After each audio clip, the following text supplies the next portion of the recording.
Okay, it says that I'm live.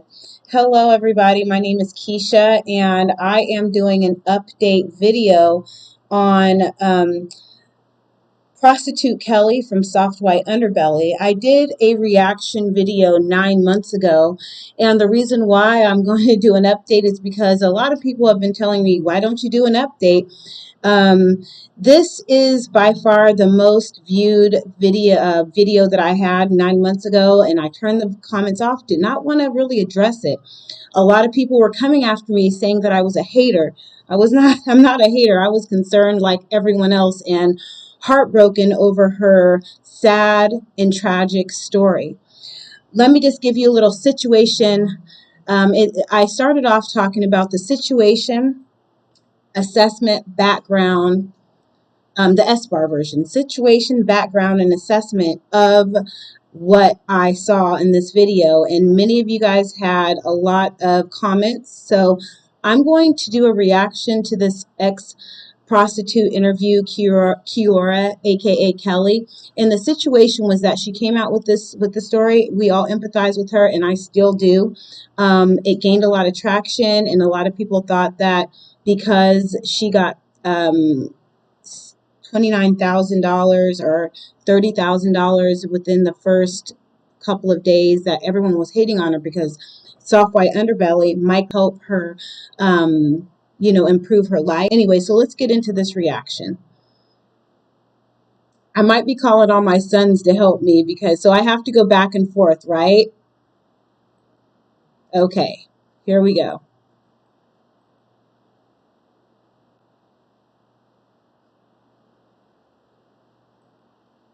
And of course, we're buffering.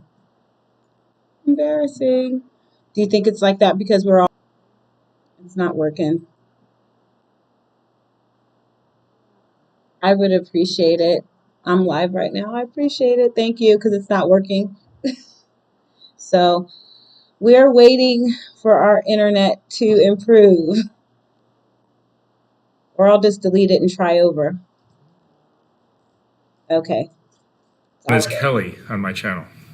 Yeah. That was your street name that you asked me to use back then. But a lot has gone on since you and I spoke almost a year ago.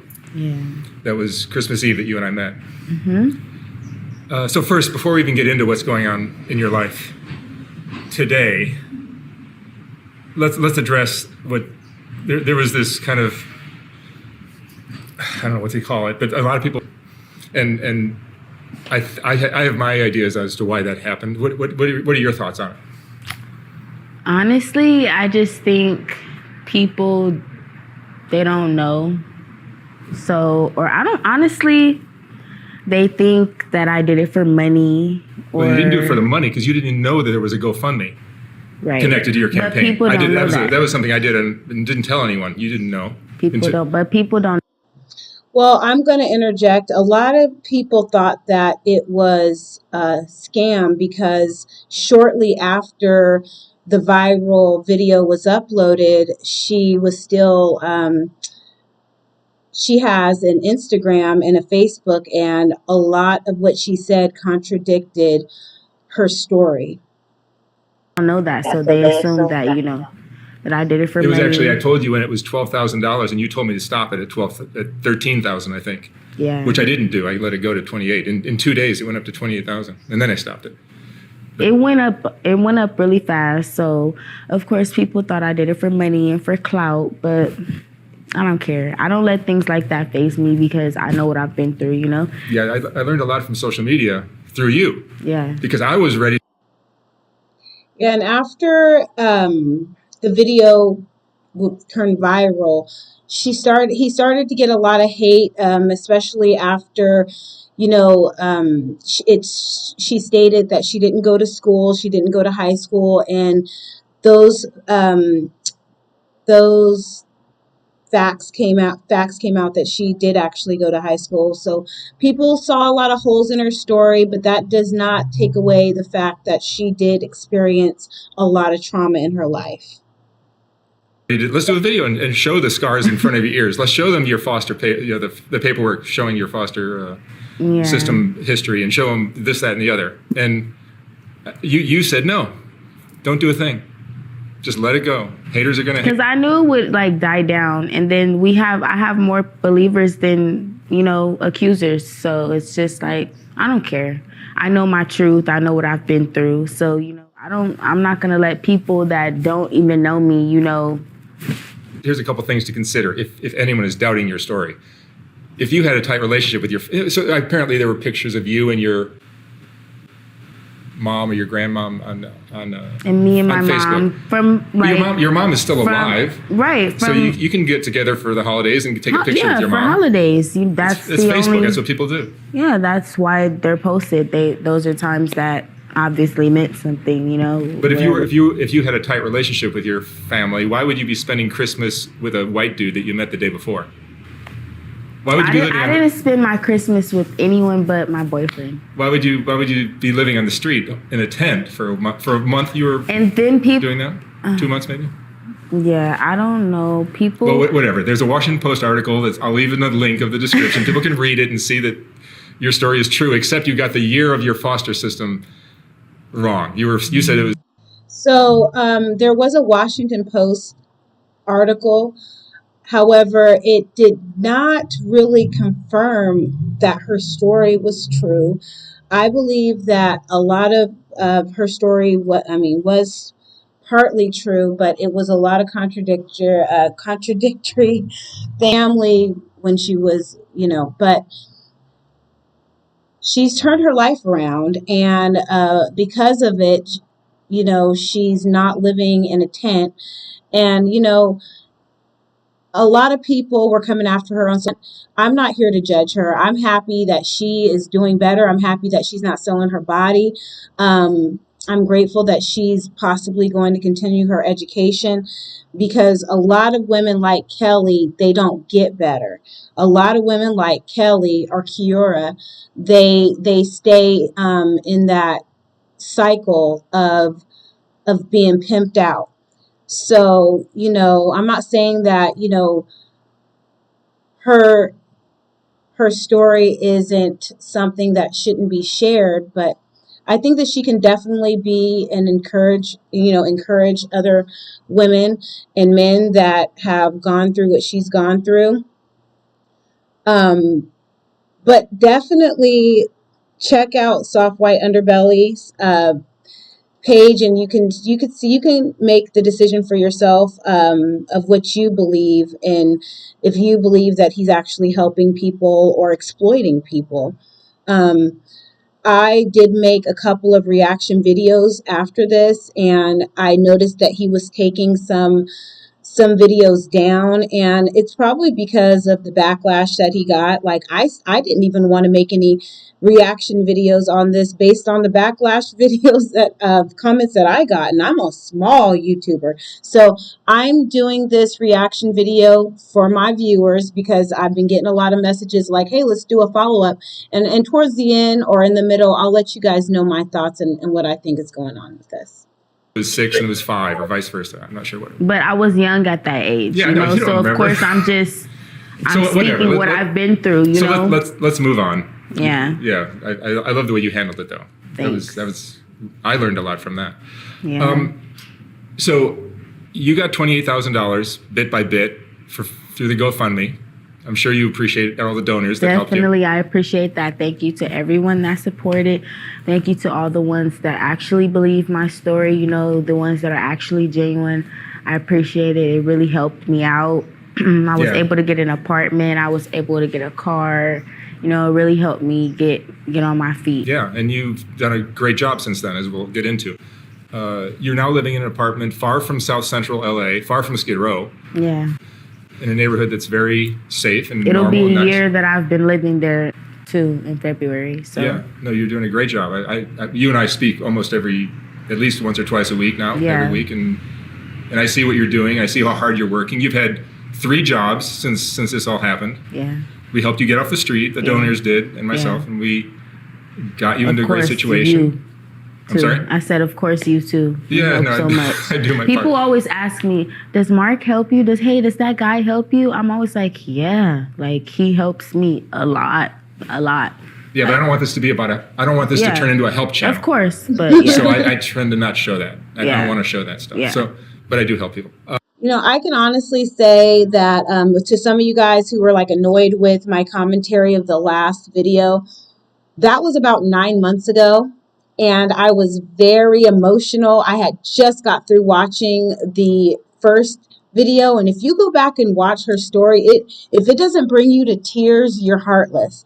And right after that, I was just like searching for answers. And then I felt like I got played because I saw everything. And like I said, I still feel bad for her story. I am grateful that she has came out of the darkness and that she has an apartment and she's not living the way that she's living.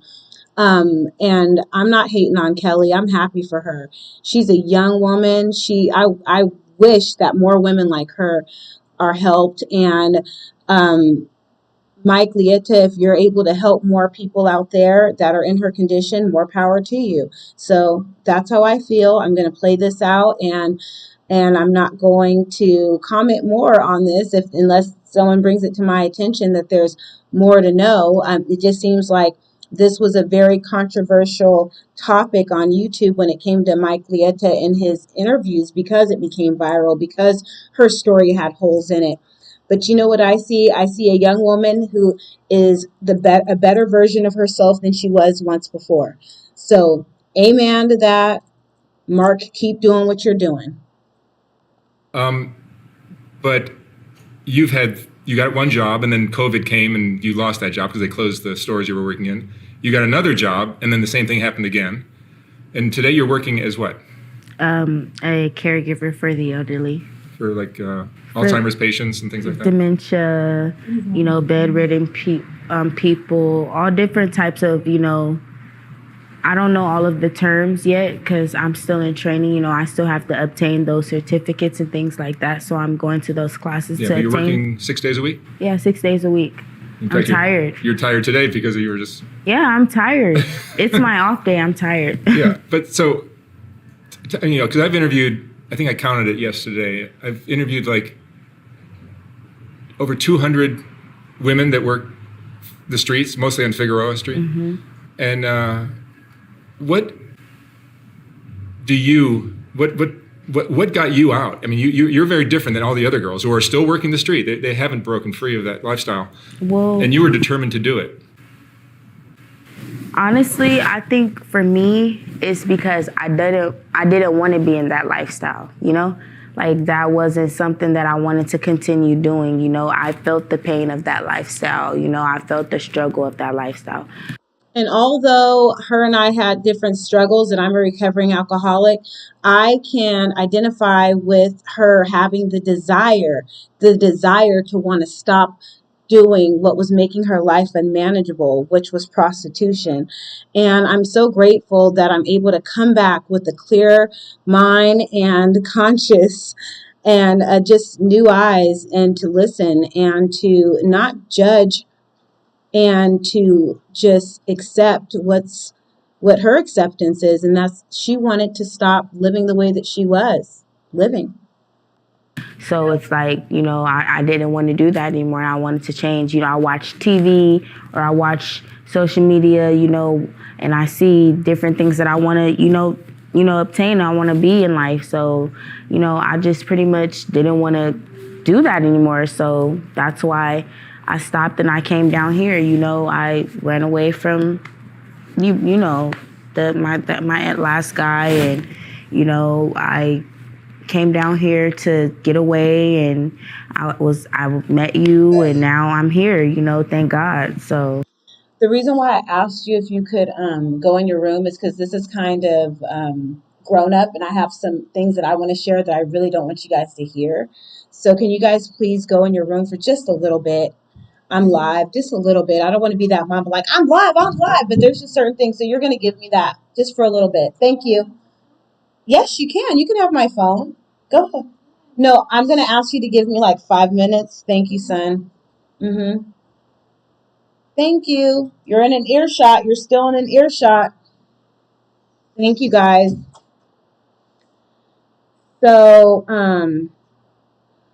I can understand what she's talking about when she says that because when I used to work as a dancer, I had girlfriends that had pimps and they couldn't get away from them. And for her to be able to get away from a pimp and live her life and just live the best life that she can, the best version of herself. I am so proud of her. I'm so grateful that she is not letting some other man run her life and she's not selling her body. So God bless her. I'm so grateful that she's turned her life around. So this is like a trial. I'm trying my best with this editing. I think not wanting to be down there, and then on top of that, I'm like in my head, I'm headstrong. You are very headstrong. So, yeah. And I think that's the real key to what helped you be so focused and determined from breaking out. Because all the other girls that I've spoken to. And then I think reading books too. Yeah, you read a lot. But a lot of the girls that I've interviewed that worked the streets, mostly on Figueroa, have very, very similar stories to yours. Yeah, I would imagine. And their stories, the dates are a little different, the abuse was slightly different, but basically a very similar story to yours. They started at a very young age and so on. Yeah. But they're still doing it. And you are so kind of focused and determined and hard-headed in a good way. Yeah. Of making a decision and sticking to it. Because I know there were times when, because we had problems with GoFundMe because of all the claims that you were lying. Yeah. GoFundMe wouldn't release the money for a long time. So I had to keep supporting you, but it got really awkward at one point where I was like, man, I'm just bleeding money. Yeah. And there was no sign that GoFundMe was going to cooperate. Right. And all the negativity that you were getting made GoFundMe go, well, I don't think. So what I'm gathering from what Mark is talking about is that even though those funds were being held with the GoFundMe, he still was helping her. And that speaks a lot about his integrity. I might not like how he interviews people, and I think that he could definitely take an ethical class of how he speaks to people. He's definitely helping. So that's great. Keep helping, Mark Liete. Thank you for helping. I think this is a scam. Yeah. Because everyone was saying it was a scam. But I honestly, my other thought that I didn't say earlier, all the reaction to your video not being true. I almost think when some viewers, and you got to understand it's a very small percentage. Yeah. But when some viewers watch a video like yours, where here's somebody who is fighting adversity and doing the right thing for themselves, and that can be getting off the streets as you did, stopping using drugs as you did, but it could also be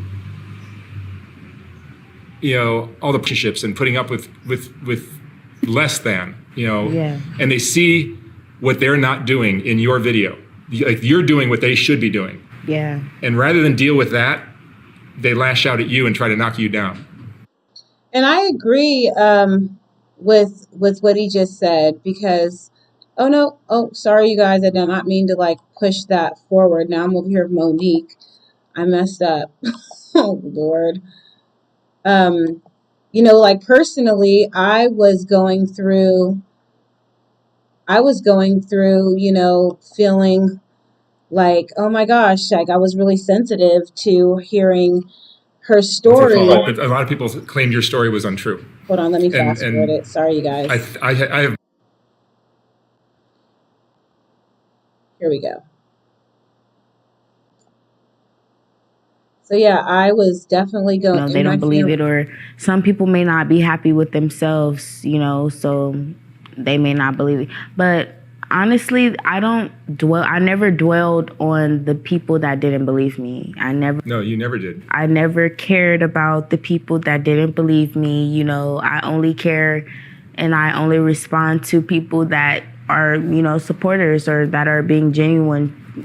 I'll never really know who's really being genuine, but if you're portraying yourself to be genuine and you're being kind and you're coming to me with respect, then of course, if I see, I'll definitely reach back out and say thank you and what I appreciate, I just want to take this time to say, Quiera, aka, no, I'm just going to call you your name, Quiera.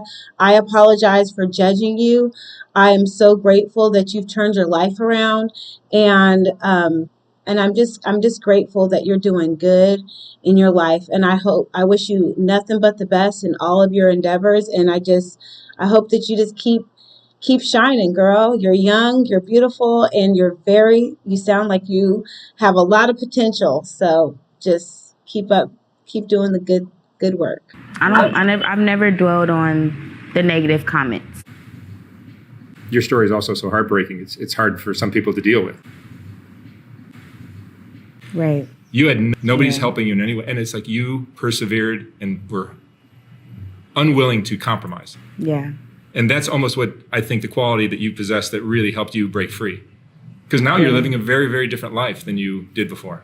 And I had support, I was in a low space. I was suicidal. I was a lot, but I came through with, meeting you, and stuff like that. Your boyfriend? Yeah. And so I'm just very proud of you.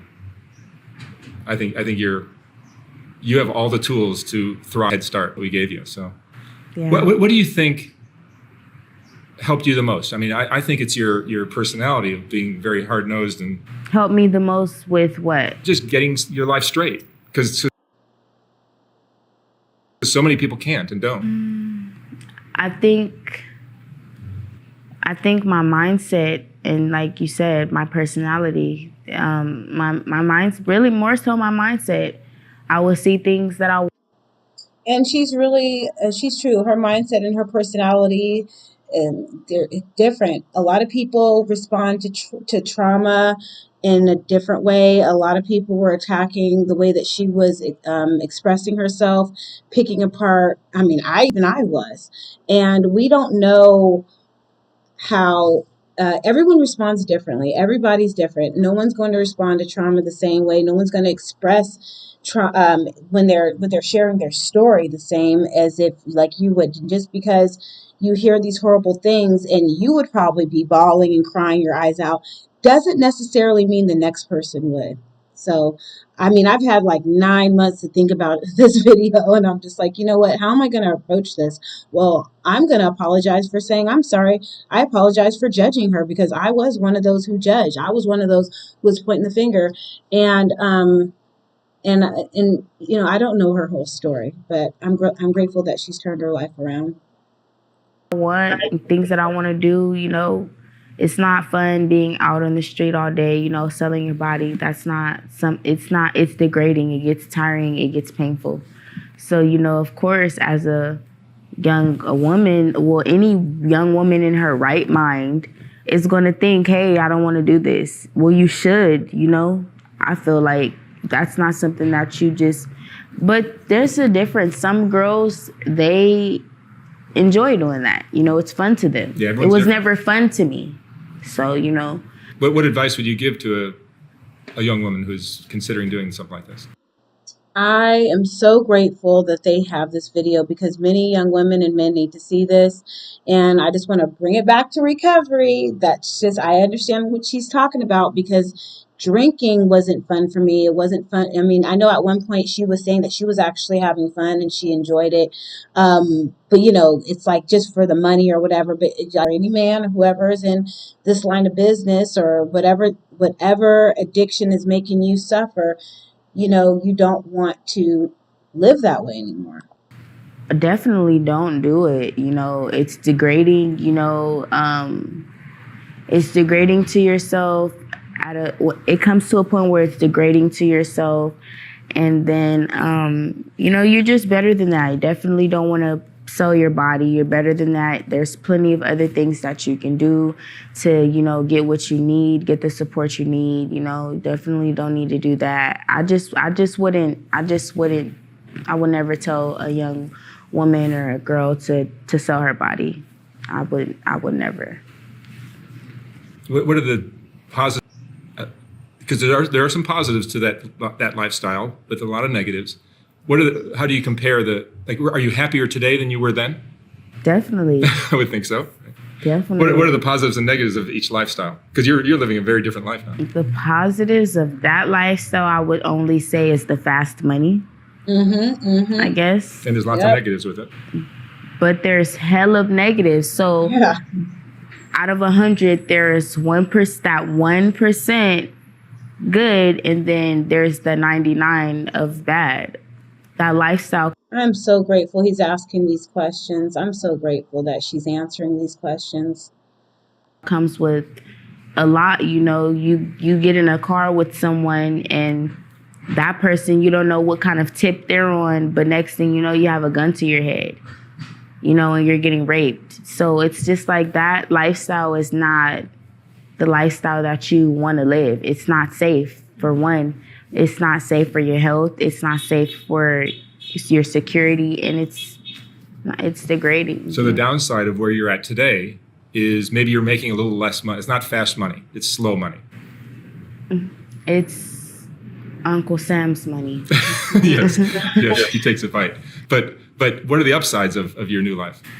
I'm happier. I'm in a better space. I'm not degrading myself. The moves that I make are based off of my own mindset. I'm just moving with love and care. I love that. She's moving with love and care. That is amazing. In a better space. People that are around me, they're loving and caring, So I'm just in a better space. I'm working, I'm gonna be moving soon. So I'm just happy. I'm just building for my future. It's been beautiful to watch your transformation from a lot of depression, a lot of stress, a lot of negativity and just difficulty. And now you're like much more positive and happier and mellow. Calm. Oh my gosh, thank you. But literally, I don't know why I just thought about how people say, oh, she's lying. She has braces. Braces cost $4,000. Like, what? No, they don't. My braces are only $2,000. Well, if you look at the other videos of all the girls that do that for a living, many of them had braces. Many of them have very expensive nails or very expensive shoes. And then they act like there aren't payment plans. I pay $100 a month for my braces. No. And I can second that. Like, I mean, I don't have braces, but when I was trying to get braces for my children, you can make payment plans, and I was quoted $100 a month for one of my kids to get braces. So you can get braces at a drop of a dime. It's not that hard. And so quit judging. No, it's not about the facts. It's just funny. It's just funny because as I was smiling, I felt my braces, and then I know we're doing an interview, so I just thought of that. Haters want to hate. That's what it's about, I think. Yeah. What regrets do you have in your life? I wouldn't say I have regrets. I would say I have lessons learned, because without me going through the things that I've went through, and without me, going through things, I wouldn't have learned a lesson. I wouldn't know not to do that. I wouldn't know, oh no, don't do that because this is going to be the outcome. So I just take everything as a lesson. I kind of pretty much try to live with no regrets, but I just take everything as a lesson learned. And if I take a L, I eat it. I eat it like a grown woman, but other than that, I know I've been through some things. I know I've had, dirt on my name at a time, but because of that, but other than that, I don't really have many regrets. It's make you stronger. Yeah, it's what doesn't kill you makes you stronger. Yeah. And how's your relationship with your mom today? We're good. We're really good. We talk. I hit her up every day and stuff like that. So we're great. That is wonderful to hear that her relationship with her mother is great, because obviously when this all came out, a lot of people were trying to encourage her mother to come out and speak on everything. And her mother, from what I saw, was just like saying that we just need prayer. We just need prayer. And she was staying very positive. So. And the foster system story you told was horrifying. What do you think the solution is to that? Honestly, I think that the social workers need to be more active in the foster children's lives, and um, there shouldn't always be meetings like when the social worker comes to visit the child. It shouldn't just be it shouldn't just be a meeting with the foster parents, the child, and the social worker. It should be a point where it's just the social worker and the child, so the child can feel safe enough to express themselves. And then on top of that, when they do express themselves and the social worker knows that it's going to be a little time frame before something can be done, they shouldn't expose or give a reaction to what the child just said, because it kind of, like tells on what the child just says. So now I'm so grateful that she is speaking on this. I hope that whoever's listening is getting something out of this. you never know what's going to, I just feel like it should be more confidentiality. And if I'm saying that word right, and did I say it right? You did. Yes, yeah, and yes. and I feel like they should just be more so in their lives, and there should be more visits. It shouldn't just be once a month. It should be probably about 3 a month, 3 visits a month, I would say. I believe it. 3. All right, Quiera. Thank you so much for coming in again. Thank you. You didn't want to come in for a long time because it was just, there was so much because attention. Your video got almost 6 million views. I don't want people. I don't need that. You don't need that. Nobody needs that. Yeah. It was crazy. Yeah. It's But probably go viral again. No. It's. But your hopefully this one's inspirational. just for the believers. Yes. Yeah. You're amazing. I'm so proud of you. Thank you. I appreciate it. All right, now. So there you have it, folks. That is just an update that I wanted to share with you guys. Hello, Keisha. Oh, Hewitt Storm. Hello, Keisha. I just came across your live. I remember this story was a true. This story was it a true story? I remember this story. Was it a true story? Well, that depends on who the watcher is. I believe that most of her story was true. There might have been a little bit of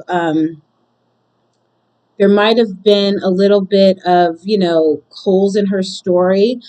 What I can do is, if you guys want to, you said you remember the story. I feel like that's overkill if I were to play it all over again. I'm not going to do that. You guys can go to the Soft White Underbelly, and he did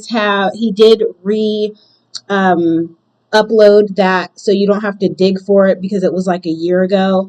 And then there's an update, and a lot of people were suspicious because of the body language, because Mike Lieta, he's not a very good, he doesn't interview very well, but he's getting better. And he also was on Tommy Sotomayor's show, and he was picking him apart there. But that's neither here nor there. But I believe her story was partly true, and I'm grateful that she's not living the life that she was living before. Thank you so much for joining me here on the live. I'm gonna probably get off here and get back on here another time. I just really wanted to make sure that I didn't update, because I was asked to do an update, and a lot of people were calling me haters. They said that I was hating on her. No, I wasn't. I wasn't a believer. I didn't believe that any of these things happened, but I do believe her, and I wish her nothing but the best. Okay, I will do that. I was wondering how she was doing. Yes. Or you could hit the replay. But yeah, she's please thumbs up this video, like and subscribe. And she seems to be doing well. So thank you for being here. And I'm going to come back with another video. I don't know what it's going to be about, but I'm so grateful that